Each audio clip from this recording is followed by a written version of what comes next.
Okay, everybody, we'll get started with the second half. And I'll hand over to Michael Bonello. Hi, everyone. First of all, thanks for asking me to speak. My disclosures is that I'm a neurologist, I'm a clinician. So I come this from a clinical side, from a clinical perspective.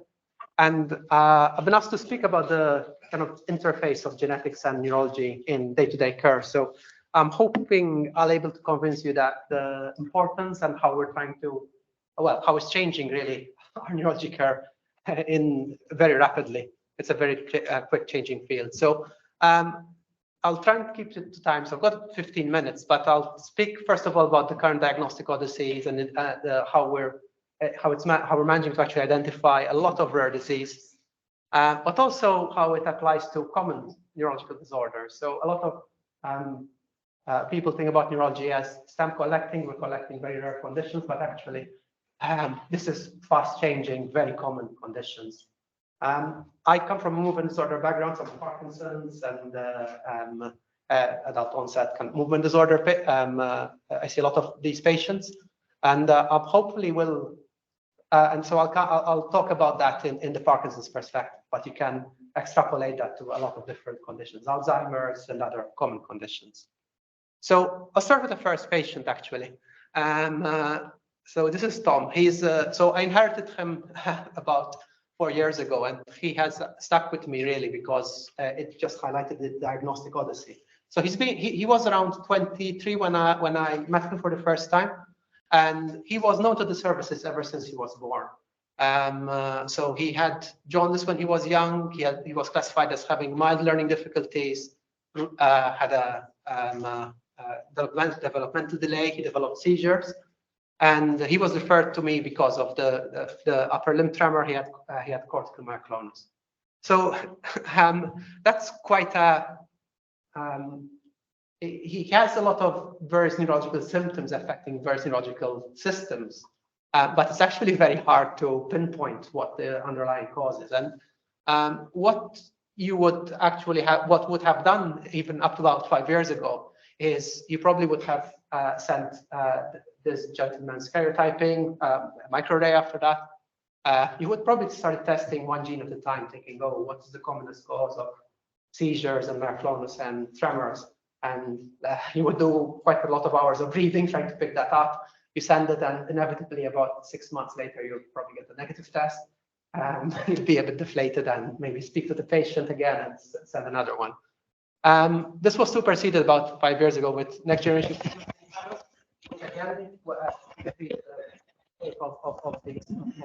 of results. However, nowadays, as some of my previous colleagues have mentioned, this patient would essentially go straight to whole genome sequencing. And what it does, it allows us to essentially target various clinical phenotypes at the same time as a one specific test. And this is a very, very powerful method. So he was one of the first patients that was diagnosed with whole genome sequencing in our trust. So he had this result, which essentially is an ultra rare condition in a chain, suggesting a problem with a glycosylating gene. And again, the difficulty here is that this is an autosomal recessive condition. So we had one clearly class 3 pathogenic mutation or variant, and we had a second class, sorry, we had a first class 5 and a second class 3, which was a variant of unknown significance. And looking at the literature in this particular condition, most patients are actually very severely affected, and they present most of the time at a very young age and are quite unwell. However, this gentleman actually was relatively well throughout his in his adolescent years, although he is clearly symptomatic. One of the luxuries we have in the Northwest at the moment is we run a monthly Northwest Genomics MDT, where there's a few of us on the same Teams meeting nowadays rather than the same room. And we essentially go through these type of cases where we discuss. And in this kind of scenario, felt that yes, this could probably fit a very mild phenotype of this condition. We did essentially have had a long chat with the patients and family about this condition. There's a lab in the USA that's actually investigating it, so we managed to get them in touch with the lab, and they're organizing functional studies. The lab feel that this is actually it is actually this condition that's causing the patient's symptoms. So after a good kind of 23 years, 24 years of investigations, meeting medical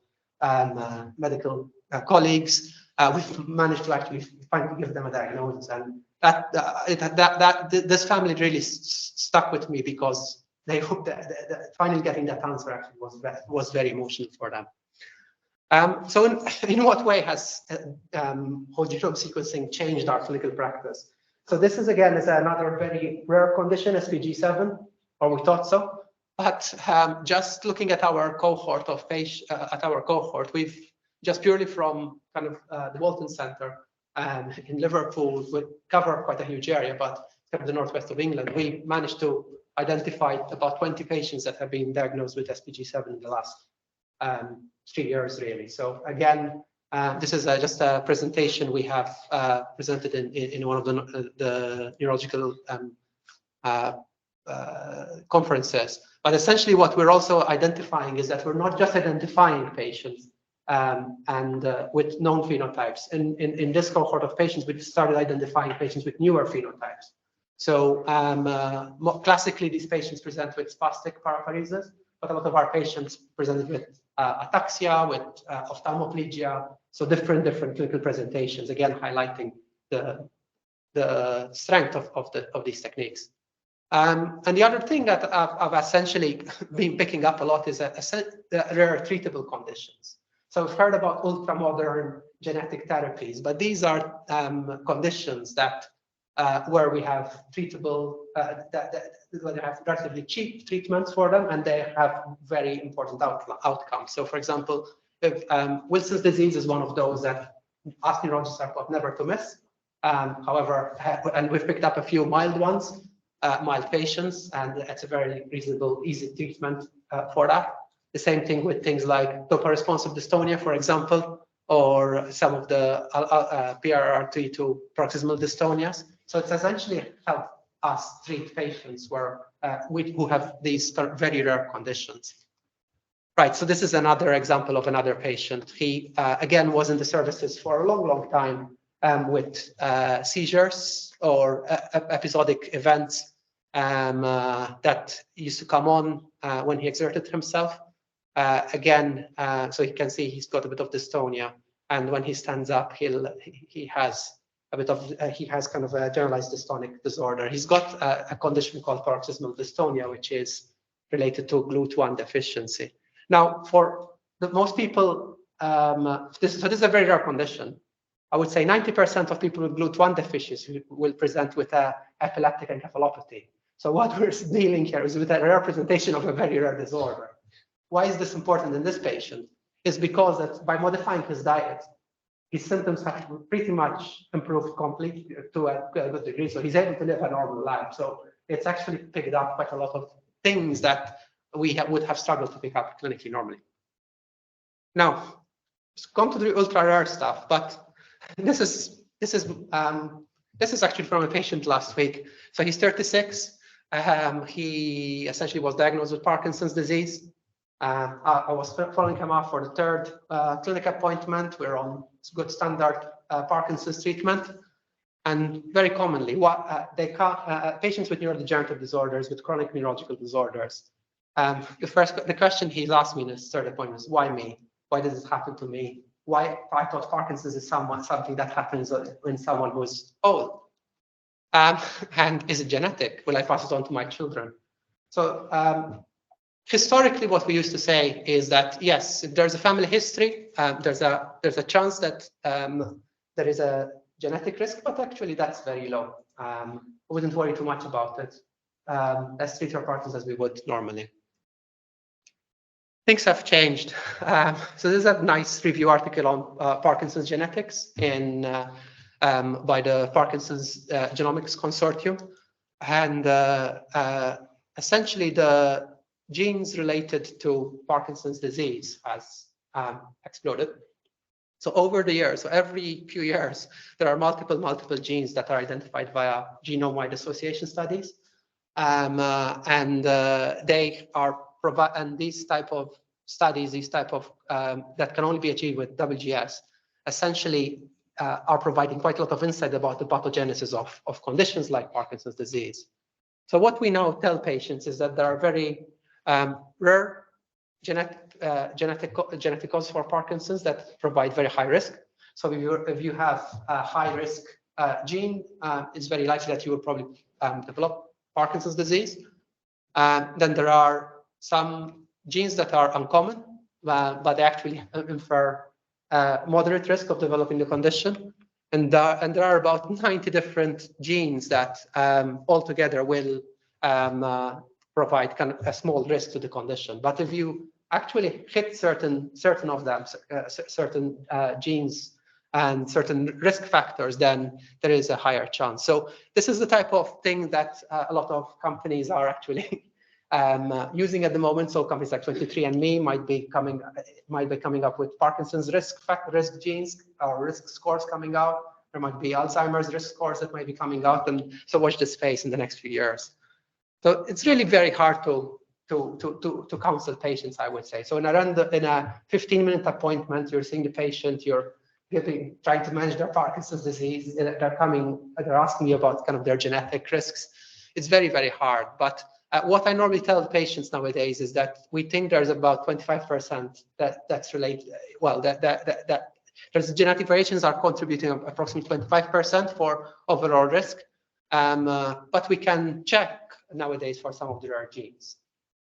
So on the NHS, we will be able to check pretty much for all the rare genes and the commoner genes like LRRK2 and GBA. The smaller risk genes at the moment we cannot directly check or we cannot directly interpret, but that might change in the future.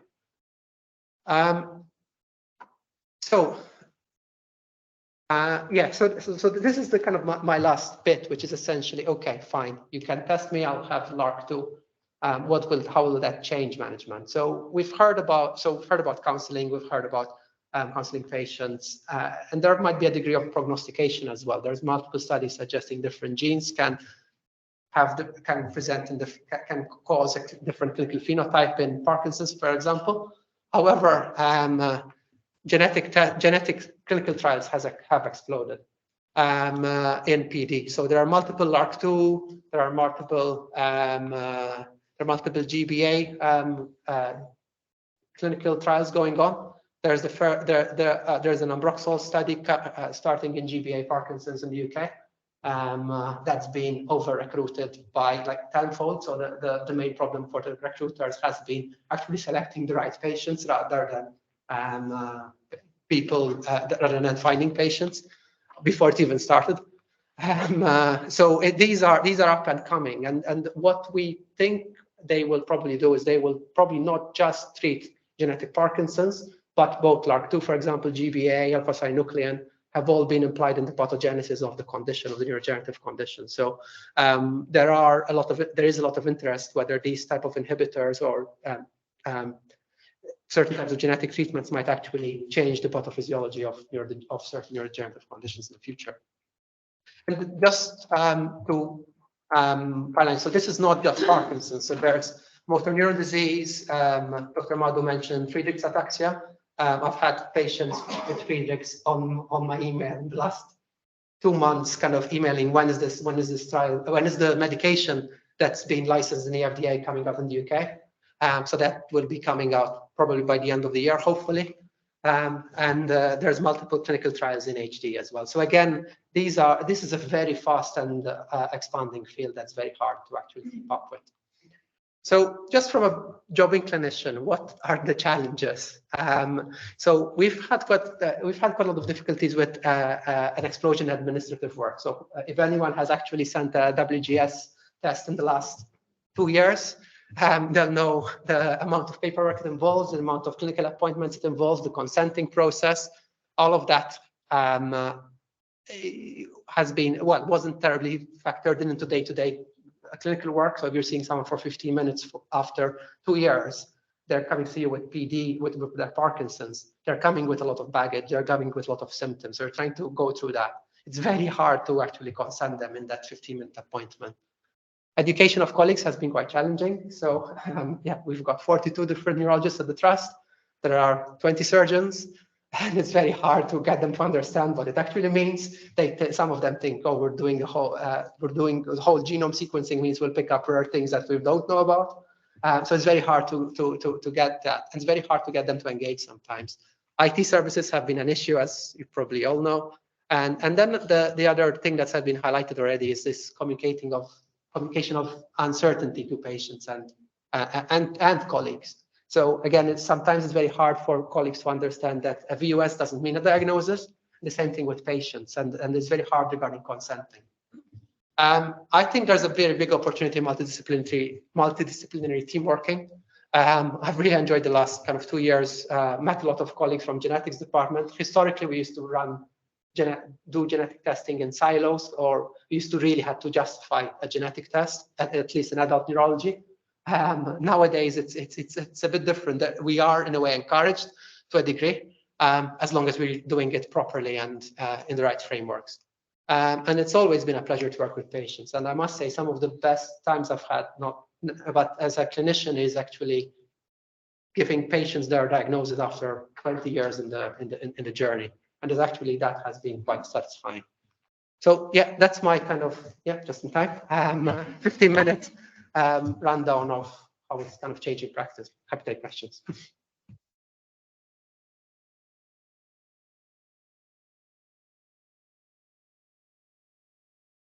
You talked about the difficulties with the counting and the consent process. Yes.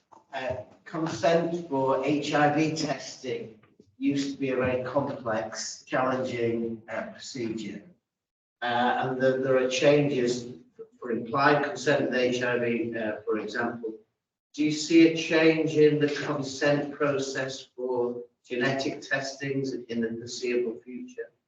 So that's a good question. So I've lived through the time when you have to sit down with the patient for HIV consenting, go to the whole details of it. And nowadays we do it in routine clinical work. We just say we're doing one of the tests, including HIV, and most patients actually are okay with that. The part of the issue with WGS consenting is that it has a twofold consent. So and difficulties with implications in family members. So there's a degree of research consenting that's being done in clinical work, and that can be quite hard to justify in clinical timing. The other implication that can be quite difficult is most patients actually want to get tests done, but how do you consent them for VUSs or incidental findings? How do you consent them for DNA storage?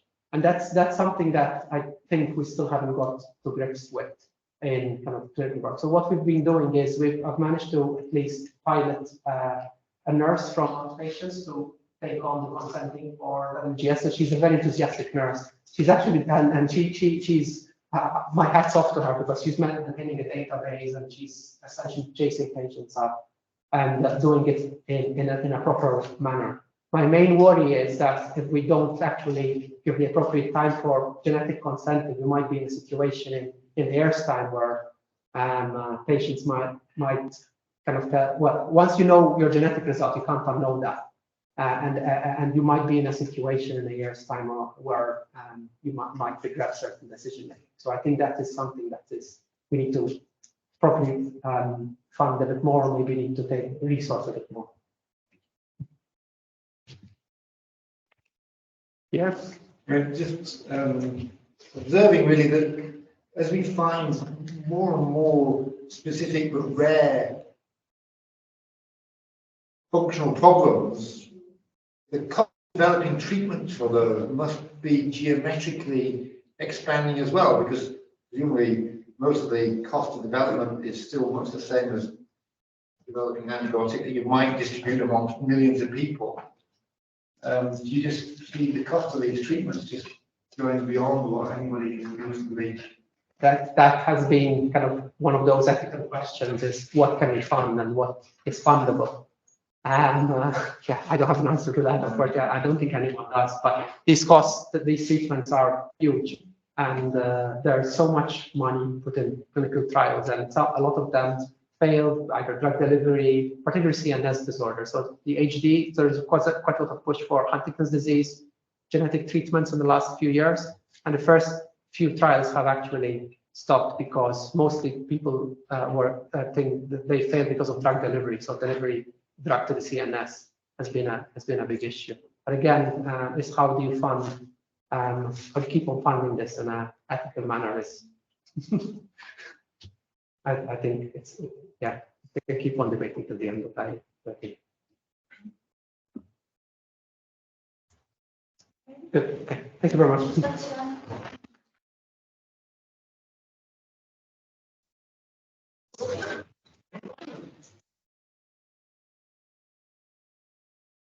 Good morning. My name's Dr. Shirley Bowles. I work at the Council of Chester Hospital as a chemical pathologist, and as part of that work, I run the lipid clinic, both at Chester and also at Arrow Park on the Wirral.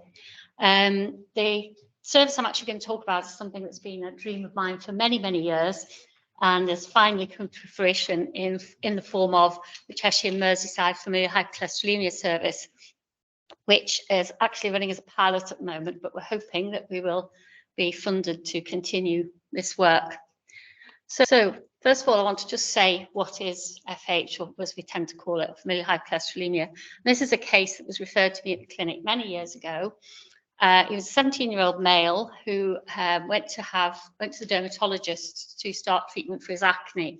And because Roaccutane can cause lipid disorders, they do a baseline lipid profile, and his was found to be quite abnormal with an extremely high cholesterol. So that's why he was referred to the clinic. So when he came along to the clinic, obviously one of the first things we did was a family history, and his mother had presented at the age of 35 with chest pain, probable angina, and that had been her lipid profile at the time. His grandfather, his mother's father, had died at the age of 51 following during or following coronary surgery, having started with coronary heart disease in his 40s. There were 5 maternal aunts, so his mother had 5 sisters, all of whom had xanthelasmata, which I will show you a picture of in a little while, and 2 had confirmed hypercholesterolemia. So this was a fairly barn door sort of, you wouldn't really be thinking of anything else but familial hypercholesterolemia. Unfortunately, they're not all quite as obvious as that, but it does sort of illustrate the problems that these patients have. So it's an autosomal dominant disease in most circumstances, and the heterozygotes, which are the ones that we mostly see, are relatively common. We used to say 1 in 500, but actually, as we do more testing, we're realizing it's more common than that. It's probably down as low as 1 in 200. Homozygotes, who normally don't have 2 identical genes but have 2 different mutations, are much, much rarer. And I've been doing lipid clinics for 30 odd years, and I had a close miss with a pregnant patient, but I have never actually had one. They tend to go to tertiary centres. The characteristic abnormality is high LDL cholesterol from birth, relatively to their peers, and they develop atherosclerosis and cardiovascular disease relatively early in life. We tend to use in the UK the Simon-Broom criteria for making the diagnosis, and there's 2 categories. One's definite and one's possible. They both have the same criteria cut-offs for the cholesterol levels, but the definites have either they've had a genetic test and been proven to have one of the mutations associated, or they have tendon xanthomata in themselves or in their relatives, and I'll show you a picture of that as well. Possibles are the ones who have got the same high cholesterols, but the diagnosis is made on the basis of family history, either of high cholesterol or of early heart disease. And the vast majority of the patients we see do fall into the possible FH when we generally first see them. So these are the signs that you can actually say are pathognomonic of FH. So if you've got a patient with high cholesterol and these, you can make the diagnosis. You can call them definite FH. Problem is that very few patients actually have these abnormalities, and I don't know, they seem to be getting less frequent. I've hardly seen any in recent years. The top two pictures, A and B, are characteristic of heterozygotes, and they have what we call tendon xanthometer, the commonest place being the Achilles tendon at the heel and across the dorsum of the hand. The lower one is what we call a planar xanthoma in the antecubital fossa in a homozygote, and these can present very early in life and have some of these in early childhood. The other features that might point you in the direction of checking a cholesterol but are not pathognomonic FH are xanthelasmata, which are the sort of fatty lumps around the eyes, and also the corneal arcus. Now, both of those should prompt you to check cholesterol, but even if the person has these and a high cholesterol, it doesn't mean they've got FH. They may have, but it doesn't mean they have. And the thing about the corneal arcus, it has to be really present in a youngish person, we should say under 45, because it's very common in older people and quite often isn't associated with hypercholesterolemia in those patients. So familial hypercholesterolemia could be caused by a large number of different variants, and that's one of the challenges in diagnosing it. There have been over 2,000 unique variants reported in association with the phenotype of FH, of which at least 1,000, and the numbers probably are increasing since I last looked, are considered pathogenic or likely pathogenic. And they mainly occur in 3 different genes. One's the LDL receptor gene, so that there's a problem with the LDL engaging with the cells and it doesn't get taken up into the cells, so you have high LDL levels in the blood. And that's the most common. Over 90% of people have an LDL receptor gene. And these are loss of function variants. Less commonly, you have ApoB, which is the main protein in LDL, which interacts with the receptor. And less common again is the PCSK9, which is related, is a enzyme that's related to LDL receptor recycling within the cell. And those are actually gain of function mutations, which are associated with FH. And you may have heard of PCSK9 inhibitors, which have come out in recent years as a medication for treating FH, and they tackle that particular enzyme. There are 2 other rarer ones. One's a very rare that I've never seen, which is an autosomal recessive, and then there's the ApoE gene can be associated with FH as well, but they are much less common. If you have a patient who looks like they've got FH, but you do the genetic testing and you don't find a mutation, possibility is that the mutation isn't being detected, but more likely it's associated with what we call polygenic hypercholesterolemia, which is where you might have several genes that are contributing to the cholesterol, but they're not actually a single gene disorder. It is known that there are quite a lot of LDL cholesterol raising single nucleotide polymorphisms, and in fact, you can test for some of them. Unfortunately, it hasn't been included on the National Test Directory, so we aren't getting those reported. We used to, earlier when we used to send stuff to Bristol, we used to get them reported, and it was very useful. But at the moment, although there has been some campaign to try and get it included on the test directory, it's yet, as far as I'm aware, not.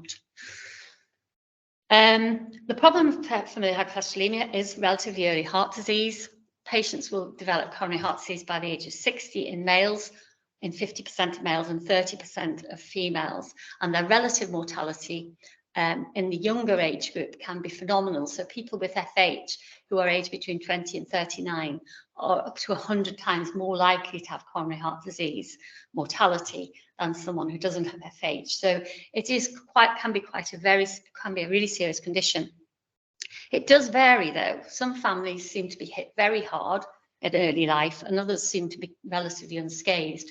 Now that may be due to different genetic mutations causing different types of disease, but it also may be due to other things. So for example, if you've got a family where everybody smokes, they're more likely to get early heart disease if they've got FH as well than a family with FH who don't smoke.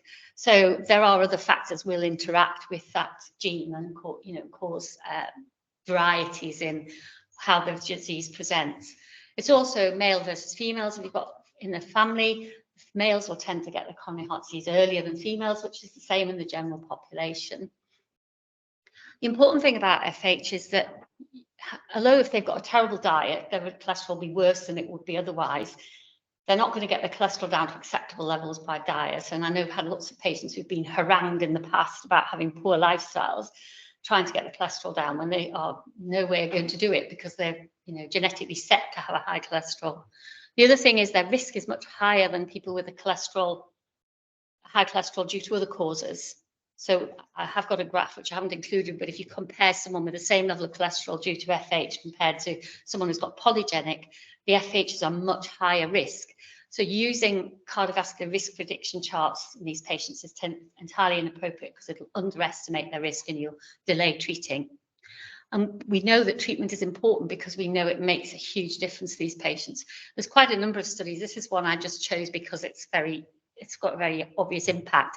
This was a long-term cohort study in looking at patients who had been started on statin or hadn't been started on statin, who had FH. And you can see the survival risk of heart disease in those with no statin therapy is massively greater than the ones who have statins.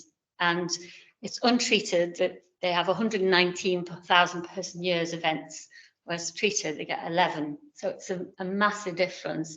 And if you treat these patients, and there's lots of other evidence to support that. In fact, this study, they were actually using quite early statins because it's an old study where they weren't actually getting the cholesterol down that low. And we know that the lower the better in terms of treating. So there's very clear evidence that you should treat. And it's important that you try and treat early because the best outcome is for patients who are treated before they develop heart disease, even though you still get the benefit after you've developed heart disease, but the earlier you start, the better, because that process of atherosclerosis starts in childhood.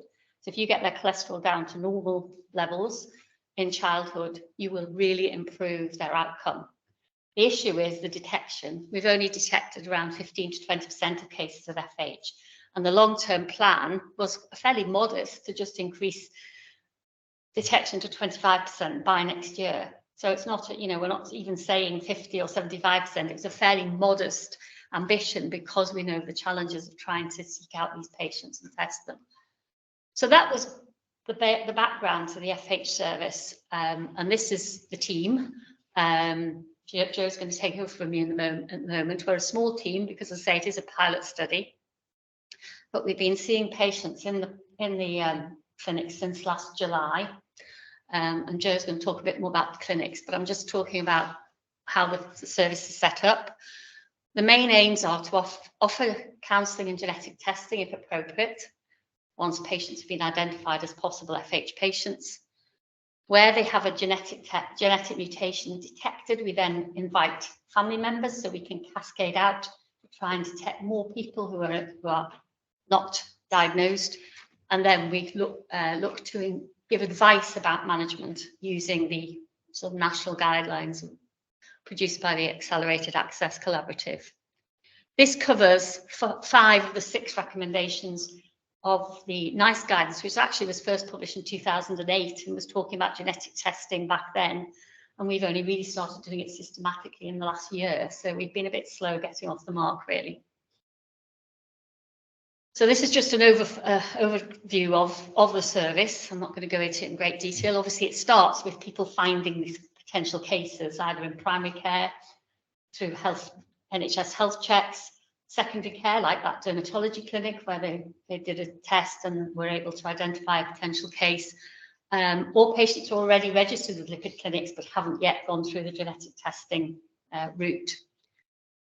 And we have this pathway which is embedded, the referral form is embedded into the pathway, and we try to give advice about how you look for these patients and what you should do before you consider referring them to the service. So you've got to exclude secondary hyperlipidemias. High cholesterol can be due to thyroid disease, it can be due to diabetes, it can be due to liver disease or kidney disease. So you need to make sure that's not the reason your cholesterol is high. You need to also make sure the patients aren't a lifestyle problem. Some people can get extremely high cholesterol levels after Christmas, after holidays, and if you do the blood test, then you're going to get a very misleading result. So we always advise that you should give them some lifestyle advice and then repeat it so that you get what would be considered a reasonably accurate level. And then you've got to look, is this a patient that would fulfill the criteria for testing? So the first bit is, do they fulfill the Simon-Broom criteria? in terms of section 1, the lipid levels, and section 2, other history. And if they've got a tick in either of those two sections, in both of those sections, then we suggest going on to the next stage. Now, if a patient's already got a relative with DNA testing, they don't need to go through that. They can get straight into the service. But if they haven't, they then have to say, are they eligible for genetic testing? And what we're using is the FH Wales criteria, because Wales have had an FH service for quite a number of years. They have come up with a scoring system which allows us to select the patients who are most likely to have a genetic mutation. And this is their sort of data. So it's the score along the bottom is based on what you get out of these criteria. And the higher you score, the more likely you are to have a genetic mutation detected that is likely to be pathogenic. And we have accepted what their recommendation is, that if they have a score of 6 or above, they can be sent forward for testing. And this is what you need to fill in. So it's a case of filling in some details about the patient. And I've got one that I did earlier to show you. So this is a 35-year-old who has a family history of premature cardiac arrest. There's drop-down boxes to give you options, you select it. Has premature corneal arcus, no personal family history, is already treated, because that's the other thing. This allows you to take patients who have already been treated, because it extrapolates the baseline cholesterol based on which drugs you're using. So you can tell them which drugs you're using, what their current lipid levels are, the LDL cholesterol and the fasting triglycerides, and you come out with a score. This is how it reports out. And you get 2 scores. One's an unadjusted score and one's an age-adjusted score. And if either of those 2 are 6 or more, that patient can go forward for genetic testing. So at that point, you would then complete the form. If they don't, then obviously this is still a patient with high lipids, so you'd want to ensure that they were being measured appropriately. But if they do, they can be referred. If we do say that if the patient, you really feel strongly about this patient needs testing and yet they haven't got the right score, contact us and we'll talk about it. And then it's a simple matter of filling in the referral form, which is, I say, it's on EMIS in some areas. We haven't had the resources to do it in all areas because obviously we are a pilot study, so there's limited investment at the present time. And this form can then be emailed to the service and the patient will be invited for an appointment. So I'm going to hand over to Jo now to talk about the actual appointments. Thank you. What happens then? Thank you. Thank you, Shirley. Thank you, everyone. So as Dr. Bowles has mentioned, patient is referred to us, and we will discuss patients over the telephone as well, if they're just sort of borderline meeting the criteria. A lot of the referrals that we've had have been rather inappropriate, and we have put that down to very busy clinicians taking something else new on board. So we've tried to utilise that as an ongoing educational opportunity. We've had some webinars, evening webinars in the diary previously, and we have some more that will be arranged, because many practitioners out there do believe that they are absolutely completing these forms properly, and they're not, they're nowhere near. Equally, we may have a telephone inquiry regarding a patient, and while you're listening to the patient details, their age, the family history, premature, CHD, and so on, you're thinking to yourself that they will absolutely meet the criteria to be referred. But actually, when we put all the information into the equation that Dr. Bowles showed, they don't come anywhere near. The scoring really, really low, perhaps 1%. So again, we're just trying to educate practitioners about the beauty of using the correct criteria to refer in. So the patient is contacted. We try to give them a couple of weeks. We try to be quite flexible with them, deciding whether they're going to go ahead with the appointment and so on, because as we know, many of these patients will not have had any events, any cardiovascular events at the moment in life. Some of these patients, that they still believe, well, I'm not well, I'm not ill, why do I need to go for this? So we do try to be, at the moment, because we're a pilot as well, we don't have a strict timeline about that, but hopefully if we do become a fully commissioned service, that will change due to KPIs. So like many other services, we are a remote service at the moment because there are only 2 of us nurse practitioners. We're only funded part-time to cover the whole of Cheshire and Mersey. So we would like to do face-to-face appointments, but at the moment, the remote option works best. And that allows us actually to be a lot more flexible with individuals. So for instance, if they want a telephone call at 7:30 or 8 o'clock in the morning, or even 6 o'clock at night, and because of the patch that we do cover, it does actually save the individual from trekking, say from the far side of Cheshire, all the way over to Liverpool Heart and Chest Hospital, where we're actually based. So as everything, the pros and cons of the remote appointments. So we go through, we have an hour set aside for a full consultation. And one of the speakers before mentioned the complex conversations that you have during these consultations, as well as gathering all the clinical information that's required. We will then arrange for blood forms or saliva testing kits to go out of it to Cascade patient. And then we try to check that the patient will often let us know when the samples are being taken and go to the lab, or we try to check with the wonderful colleagues in the lab who regularly get emails and inquiries from us. We then will arrange another telephone appointment to discuss the results. And at the moment, we have the same amount of time set aside, up to an hour, as we do with the initial appointment, because of course, depending on the results and the next steps for that patient and their family, sometimes they can be quite detailed appointments and quite emotive as well. And this is what we try to get across. People think because we're a telephone or remote service that, you know, we can just hot desk anywhere, but actually it isn't like that at all, because for a lot of these patients, sadly, some of them will have already experienced sudden cardiac death in a very young relative, and the fallout from that. So it can be very emotive when we're talking to patients about the family history with heart disease and cholesterol also. So from there, as I say, at the initial consultation, we do of course talk about lifestyle and so on, like Dr. Bowles mentioned. Depending on the individual and the family background, we have different responses. We have the individuals who at the moment don't see that they're unwell, so why do they need to make any changes? We also see the individuals, as I keep saying, who've had very tragic events in the family, and they're fully engaged and fully on board and almost make our role that little bit more easier. And then we talk about the actual process and the length of time it takes for the genetic testing and the implications of the results and so on.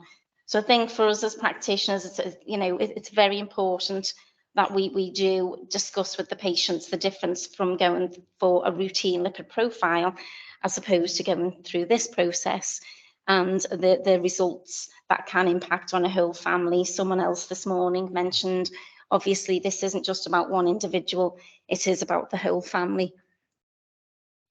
So again, as part of the counselling, which I'm sure many of you do in your own day-to-day working lives, it's almost the pros and cons that yes, it's wonderful that we can go looking for certain genetic variants, but that we're not looking for every variant. So some patients are actually disappointed when the results come back and we tell them, no, the 5 variants that we're looking for were not identified. And sometimes people are really happy, but other times people can be either saddened or frustrated because they quite like the cause and effect. And particularly if it's someone who has taken on all the lifestyle advice and so on, it's like, so where do we go from here?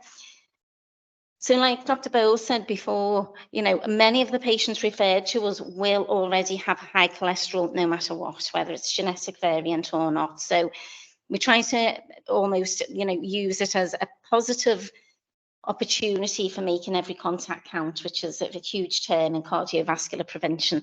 So we say to the patient, whether the genetic variant is identified or not, it's never been a wasted opportunity for you to go through, because you're still getting a lot of very positive take-home messages. Now, again, we do have to remind the individual, if they're going through this process, that there may be implications for insurance and, in some instances, employment opportunities. But we also know that bodies like Heart UK, etc., are really trying to help put the pressure on to take barriers like that away. So we talk to the patients, obviously, about their results and about the next steps. At this moment, our service is not commissioned to prescribe, titrate, and review medications, because we were set up initially as a screening service.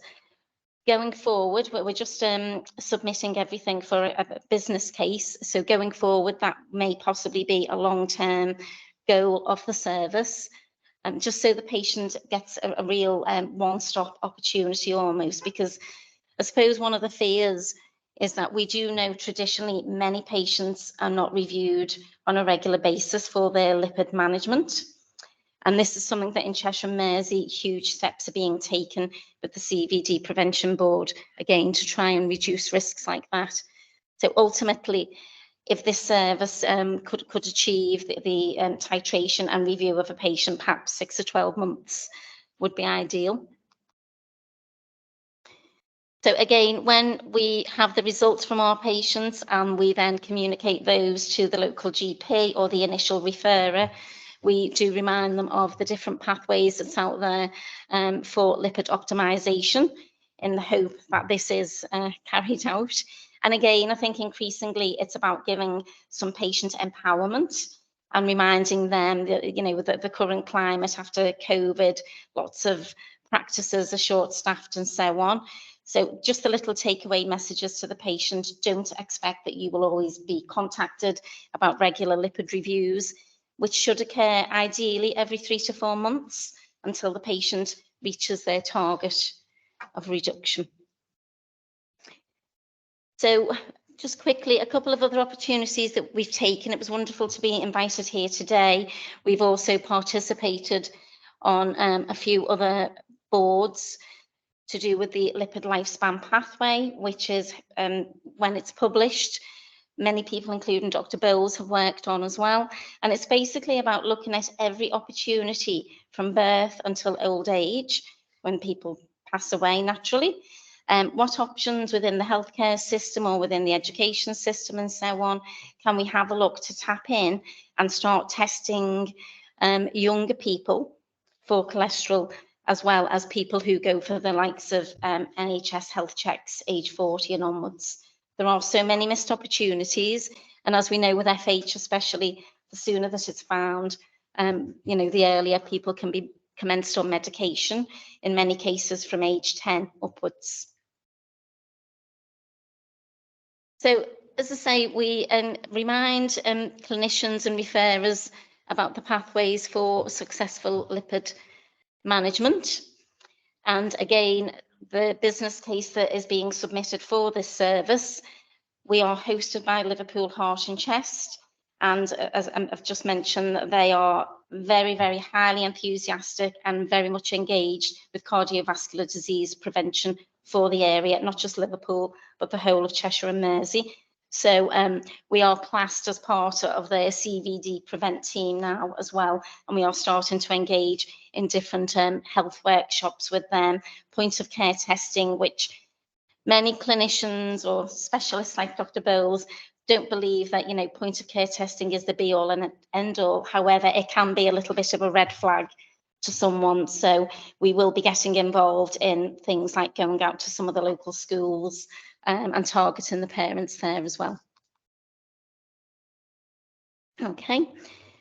So I won't go too much into the treatment and the management, because I think that, you know, if anybody has any questions about that when we finish talking in a moment. But for me, with patients, the takeaway message is, yes, if there's suspected FH, the sooner it's identified and treated, the better. Secondly, even if it isn't confirmed genetically, it's still been that health promotion opportunity with the individual for their cholesterol and going forward. Okay, so are you happy for me to talk through this, Shirley? Just very quickly, because it's easy for us, because we're obviously so passionate about FH, but not everybody is. One of the things that we've submitted in the business case to hopefully our future commissioners, you know, a picture tells a story, and this is one of the families that is with us at the moment and for the foreseeable. Quite a large family. We can see just at patient 1, sadly, was the initial relative from this family who died suddenly aged 29 from a cardiac arrest. And it was on post-mortem that they found his elevated cholesterol levels. Apparently, the guy did actually know he had high cholesterol, but thought because he was so young, he didn't need medication because it was an older person's thing. So you can imagine the fallout from that. It was just absolutely traumatic, devastating for that family. So then the GP referred his brother, who came along for testing, was found to have a variant. And then since then, we've got some of the other relatives. So basically, the ones in blue are some of the ones that we found that do have the high cholesterol, the variants as well. But I have a different version of this, which I thought had included, so I do apologise. But there were basically 11 relatives, and 5 of them were found to have the same genetic variant for FH, and 2 of those were children aged 11 who are commencing on medication. So I think it's a wonderful time, really, from a cholesterol lipid management perspective. There are so many more therapies that have come onto the market as well in recent years. It isn't, the traditional statins, which sadly have had bad publicity as well, often because patients are commenced on too high a dose instead of being eased in and titrated. But as I say, we've used this one on a couple of presentations, and it's been very powerful because you can just see it at a glance in a family and the devastating effects of it. Okay, so Dr. Bowles already talked about our referral process before. We do have to be strict in one sense because we don't want to be accused of overworking the labs and so on, and inappropriate testing, etc. But equally, we will be flexible if anybody wants to discuss a particular case. Okay.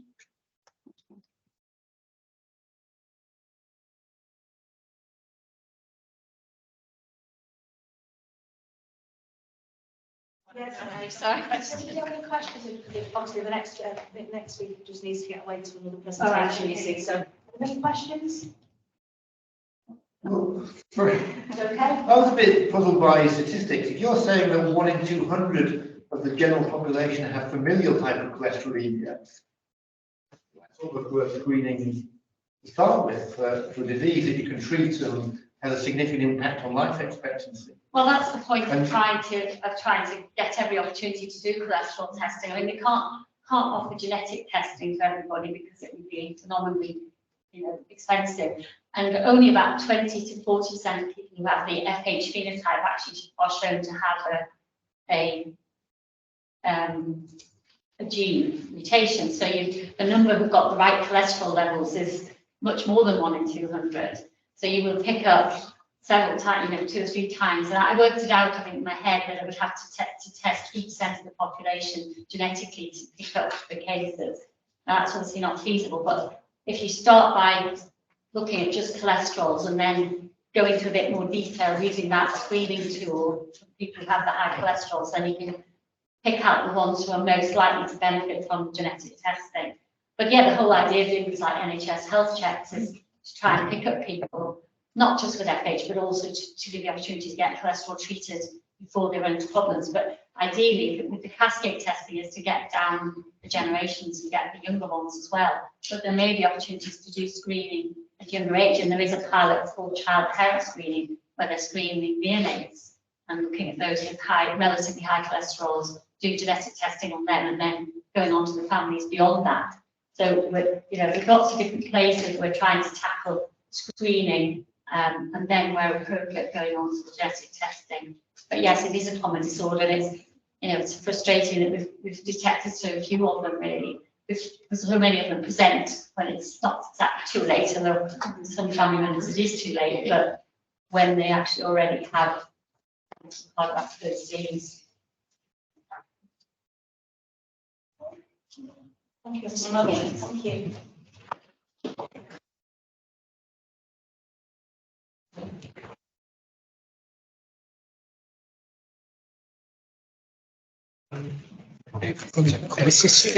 Okay. Hello, I'm Dr. Samad. I'm a diabetes consultant. I usually work at Aintree Hospital, so I'm very near you usually, and I'm the monogenic diabetes lead for the GMSA. Listening to some of the other talks, I think the monogenic diabetes part of NHS England's strategy is really different to what you've heard about already. I'm aware that psychologically you're already at lunch because this should have finished at 12. So I'm not going to go over 15 minutes. If you really need to eat and go, please do, because I'd be wanting to have my lunch now too, if that's what my expectation was. So I got involved in this because I actually trained outside the Northwest as a registrar, where some of you, I don't know what you know about monogenic diabetes, but England has one of the international centres for diagnosing, characterising and managing people with monogenic diabetes. And that is based in Exeter. So I was a registrar in the Southwest where thinking about monogenic diabetes, which I know you probably don't know a lot about it, so I'll explain it a bit more in the next couple of slides, was part of everyday practice. When I arrived in the Northwest, it was really underdiagnosed. There was very little knowledge about it, and the national way of managing it was to have a genetic diabetes specialist nurse who would help you diagnose it, because as you will find out, it's a condition that hides amongst the diabetic populations. Trying to work out if someone's got it can be a bit complicated. And the Northwest didn't have a genetic diabetes nurse, so we were really underdiagnosing in this area. And the national strategy at that point was, if you think someone's got it, get the genetic diabetes nurse to help you work out if they've got it, so you can get them genetically tested. Because we didn't have a genetic diabetes nurse in this region, that step wasn't being made, and we were underdiagnosing. And then you may have heard already in 2020 that there's been an NHS England strategy to help get genetic conditions diagnosed effectively, particularly treatable ones. And monogenic diabetes is very treatable. And unlike many of the other conditions you've heard about, the drugs are really cheap. So it's really worthwhile getting it diagnosed. And lots of the drugs are not insulin. So I don't know what your involvement in managing people with diabetes is. Insulin always works for every single type of diabetes there is, but it's not necessarily the best treatment. And in addition, it can cause quite a lot of problems for your patients. It affects their insurance. They can't do certain roles for the police and the army. It can constrict their lives together with the day-to-day management of insulin, which can be complicated. So there are some really good reasons to find these people and diagnose the condition. So what is monogenic diabetes, also known as MODY? And I'll explain that term. So they are all autosomal dominant inherited forms of diabetes. So again, unlike some of the conditions you've heard about, not autosomal recessive. If a parent has it, 50% chance the child will have one of these types of diabetes as well. My best analogy about it is, it's like trying to find a needle in a large pile of needles. These people look like they've got diabetes. They've got HbA1c cutoff that you'd expect for type 1 or type 2, so that's for 48. Their fasting blood glucose is off. They look like they've got diabetes. And in paediatric care, for small children, to miss type 1 is such a bad problem that these children often get put onto insulin early. There's no problem with that. It's just them trying to think, well, do they actually have this condition? And in adult care, type 2 diabetes is so prevalent. So I think we're up to 3% of the general population that these people will get diagnosed on a routine blood test. They will get sent to type 2 education, and they may not have it because they've actually got monogenic diabetes. So it's trying to work out what members of your diabetic population might have an unusual form of diabetes. So the phenotypes of diabetes, the two broad phenotypes I've already mentioned, type 1 and type 2, have been known about for a really long time. So the first hieroglyphically written description of type 1 diabetes was sort of 1552 BC, so a long time ago. And they describe a condition where the patient starts peeing a lot, loses loads of weight, and then dies. Up until the isolation of insulin, which happened 100 years ago last year, the life expectancy for type 1, if you were diagnosed, was 6 months. once you were diagnosed, that's what your doctors would tell you. And I think other talks have mentioned that with progresses in medicine, what we tell patients about their expected life is changes over the years. So if you were diagnosed with type 1 diabetes up until 1921, when insulin was first discovered, you would die within 6 months. You really need insulin to survive. So that phenotype was very classically recognised even by doctors thousands of years ago. Type 2 is the one lots of people have heard about. Interestingly, again, first described 1500 years ago in India and China as a condition of older, overweight, well-off people whose urine attracted sugar ants. That's the first description of this.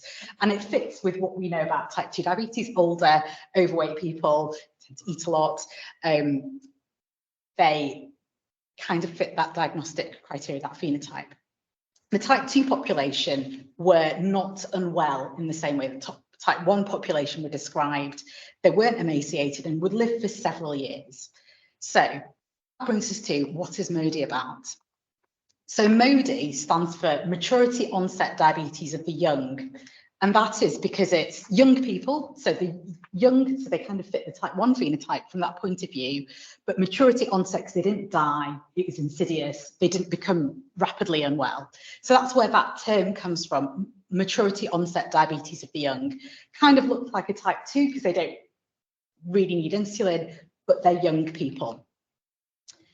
So that's what's on this slide. However, this group of patients were initially kind of isolated in the early 20th century when doctors started looking at their patient population. The first description in the world was in the BMJ in 1928. So that's this article on the side, which I find quite entertaining because someone's doing some early ECG descriptions of VT at the same time. So this is 1928, where a doctor called Camage describes a family that has diabetes at an early age with a really strong inheritance pattern. So a very obvious autosomal dominant inheritance pattern. He also describes, sorry, the next bit of this is a bit blurry, that they don't appear to have diabetes as bad as people with traditional type 1. So he's describing this new type of diabetes.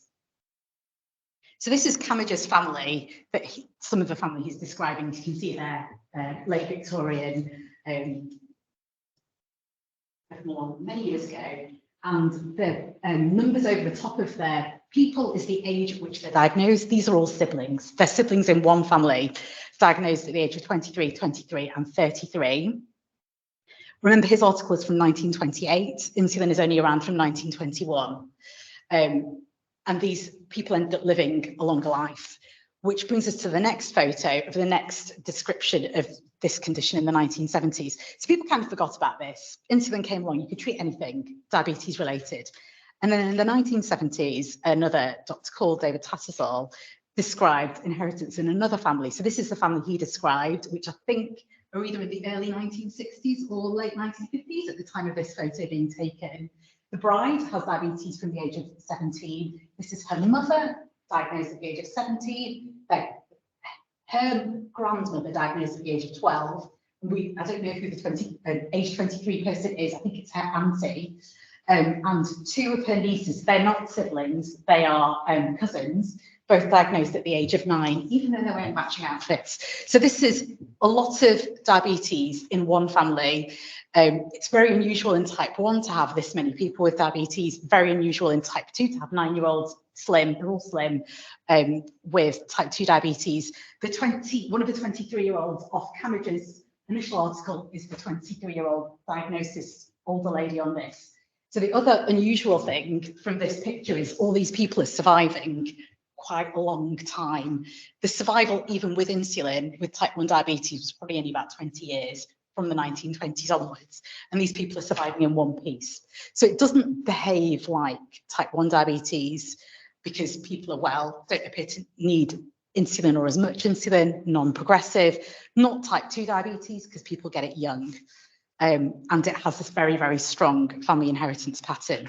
So it's even amongst diabetologists who see a lot of these patients, this is confusing. It's a bit of a confusing condition because it looks like diabetes, but with the added family inheritance pattern. So this is what's in Tattersall's article, and what he describes as a really good description of monogenic diabetes, diagnosed in teens or early 20s. So to add to that, it's often diagnosed incidentally. A number of adults I now treat were diagnosed following family tracing of their children, and their children, some of them hit this hospital coming in with, I don't know, fractured leg, something minor that they needed to stay in with, and their glucoses came back as high. So these were children who are coming in for something else, they're not type 1s, and because we all do a lot of tests on these patients, their glucoses were coming back as high, and then it was resulting in their family guessing this is a diagnosis. So it's often an incidental diagnosis, people aren't unwell. It's mild, not progressive, and very strongly inherited. They then describe the fact that 7 out of 12 diabetics diagnosed under the age of 30 having a mean duration of diabetes of 37 years. This is in the 1970s when insulin was rubbish and you couldn't check your blood sugar, did not have any retinopathy, no death from diabetes. So it doesn't behave like type 1 or type 2. It's less bad. So what is it? So it's a type of diabetes, doesn't clinically behave like type 1 or type 2. And some of you may be aware that with type 1 diabetes being an autoimmune process, they tend to produce a lot of a series of autoantibodies. So the MODY people don't have the autoantibodies. It's autosomal dominant, less severe, I've already mentioned, does not need insulin. And there are several different types. So the last line is you need to think, is it MODY? Is it behaving like type 1 or type 2? If not, you then have to think, do I test this patient for monogenic diabetes and what type it might be? So again, the group in Exeter collects these families. So a lot is known about the different genetic types. So in the top part of the slide for MODY, it's 2 to 5% of the diabetic population is thought to have MODY. And since the number of people with diabetes is big, this number is also big. 22% have GCK MODY, which is a genetic defect of your glucose sensing gene. So right now we are not hypoing because we are releasing some glucose from our liver, but after lunch, when your blood glucose goes above 4.2, you will start releasing insulin. GCK people will start releasing insulin when their blood glucose hits 5.3, 5.6, whatever it is for their family. So they look like they've got diabetes because they're just releasing insulin at a higher level. That condition is non-progressive. They get no complications from diabetes at all.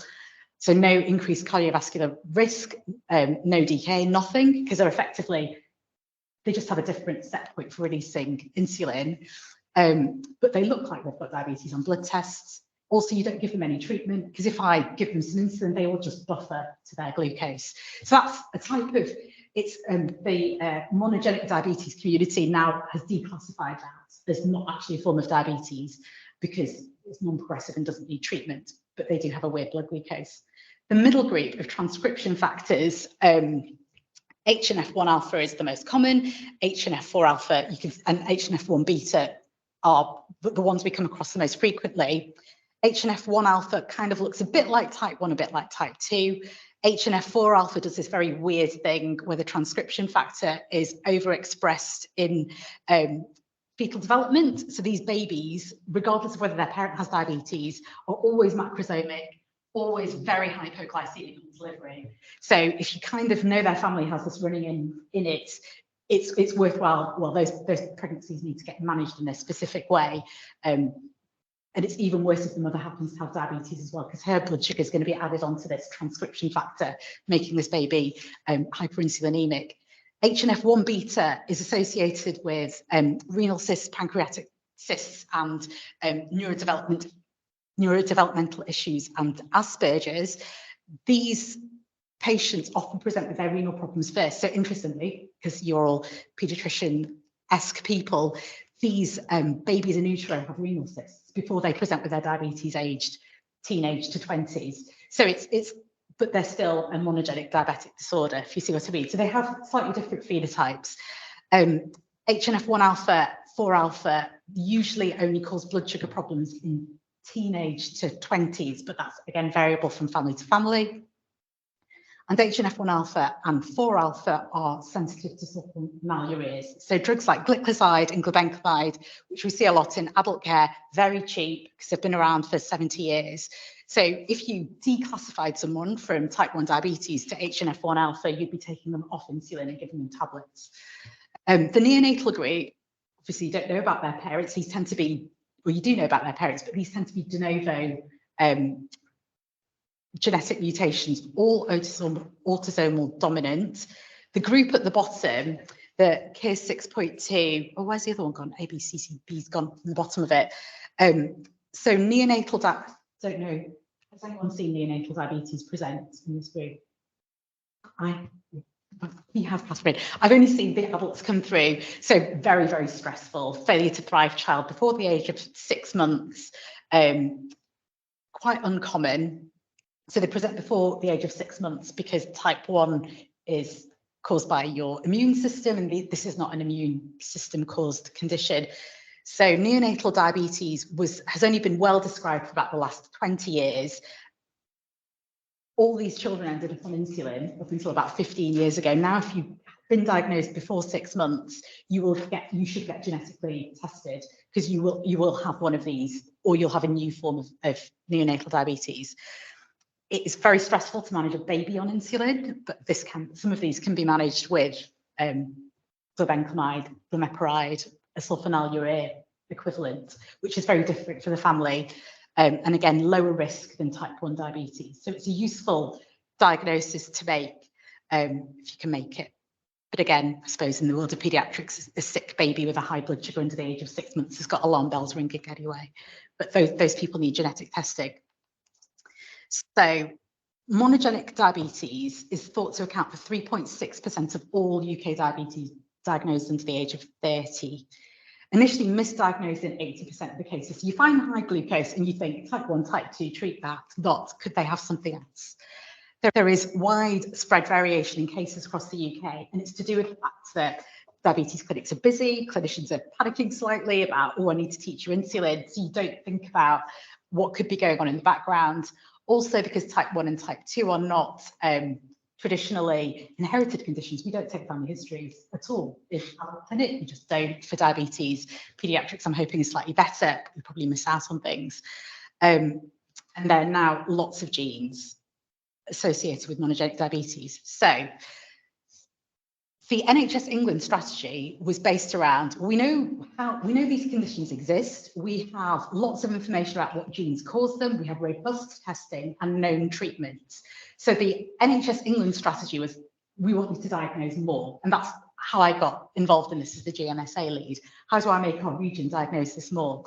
This is population-based data from 2015, showing what your region's expected cases would be and how many cases you actually have. So the Northwest line, expected MODY cases 767, recorded cases 116. So we are missing 82% of what we think we should have as MODY. But we're not that bad nationally. Everyone does this badly, except the Southwest, where Exeter is, and they just basically diagnose everyone with MODY that they can lay their hands on. So you can see that there is a national problem with this, particularly since the testing is quite robust and the treatment is known. So lots of underdiagnosis. So I've mentioned this already. Historically, Exeter used their money from genetic testing to fund genetic diabetes nurses who would help you diagnose locally, but they weren't routinely dispersed across the country. And the Northwest didn't have one until about 10 years ago, and we had one for about 8 years. Someone called Peter Naveen, who you might know, but then after she retired, Exeter didn't refund her. So the old structure for helping you diagnose patients is gone. And the national focus then became improving education for diabetes teams so they can test more people and diagnose them. So this is what happened in the Northwest since 2020. So 120, these are mainly diabetes healthcare professionals who've been trained. The training is a 2-day virtual course run by Exeter that's very good, and they have some online modules if you want to know a bit but don't want to know lots. They are free. The online modules, the Exeter teaching course is not free. I think it's about £60. They wanted us to refer more people for testing and identify more patients with monogenic diabetes. So this is the number of healthcare professionals trained across region. Alder Hey is pretty good at 5 because it tends to be diabetes nurses and diabetes doctors, but I think it's pretty good for a trust of this size. MFT is lots of hospitals, so don't be jealous. How are we doing with training? So the Northwest did really, really well at so we asked trusts to do 3 things. One was to get people trained. The next was to volunteer someone, a nurse and a doctor, to be their nominated MODI lead, just so we have a point of contact.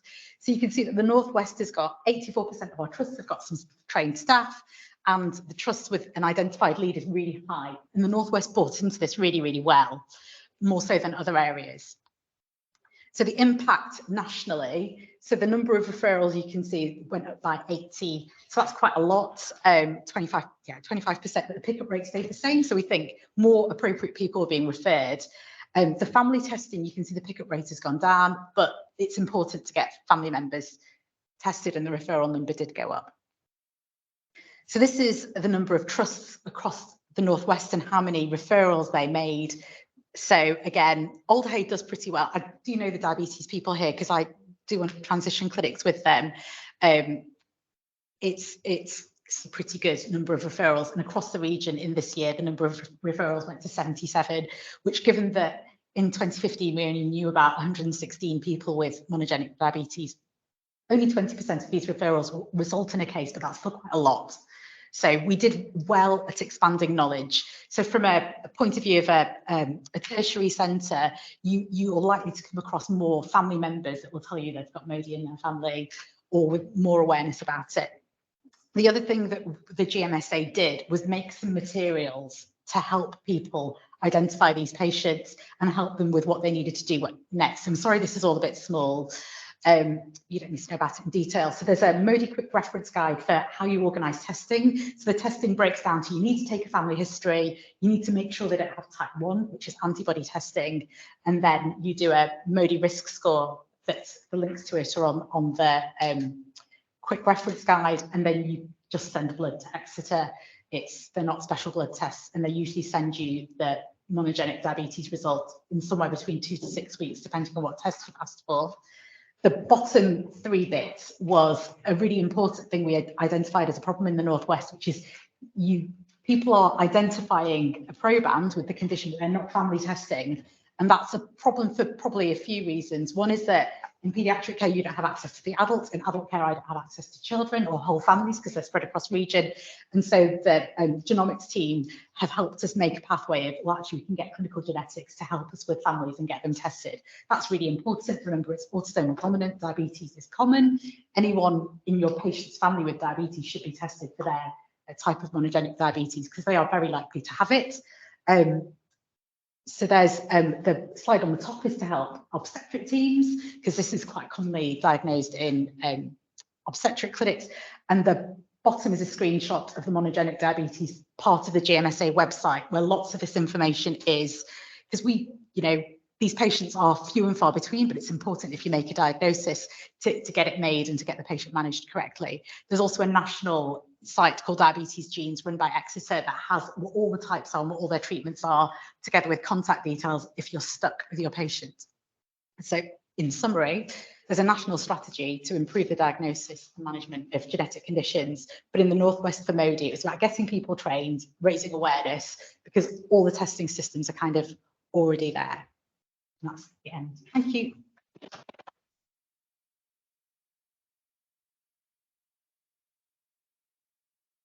Any questions at all?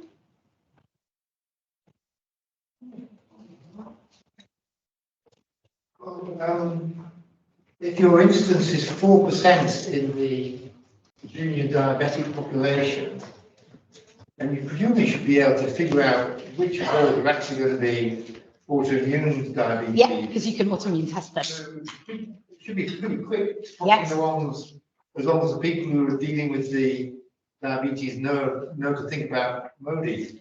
Yeah, in essence, it should be very easy to identify these people. In practice, diabetes clinics are huge. A lot of these patients are not in secondary care, they're in primary care. So I personally... Not in children. Not in children. Alder Hey is quite good at identifying the patients who are not type 1, and they will maybe test all of them. So here it's quite good, but that's not a national standard and it's not advised by NICE currently. But presumably your bigger problem is the adult onset diabetes. Yes. That are adult onset. Yeah. But you're trying to pick out the Modi's out of Yeah. those. Sorry, yes. Yeah, Okay. so that. I'm being very yeah. pediatric. No. Pediatrics has this under control, Yeah. except for family testing. You don't have that under control. But it's because it seems like a boring part of family history that someone has diabetes, and they often have very minor type 2 seeming diabetes when this has been identified in a child. And it's, again, logistically difficult for you to get people, because you're a pediatric, I can't take a child's blood, you can't adult test someone because they're not under your care. But that's a really key important thing, because the adult may have relatively minor diabetes, but they also may have been diagnosed with type 1 when they don't have it. So that, I think that's the key message for paediatricians, is make sure the family get tested, even if it's just saying to the adult, go and see your GP and ask to be referred to your local diabetes centre, because we now have enough knowledge across the Northwest that their specialists will get them sorted. It also really helps in the general testing to know what type of MODY the child has. Some of the adult just walks into their GP saying, my child has this, please can I get tested for it? Refer me into secondary care, please. And that really helps. Thank you. Thanks very much.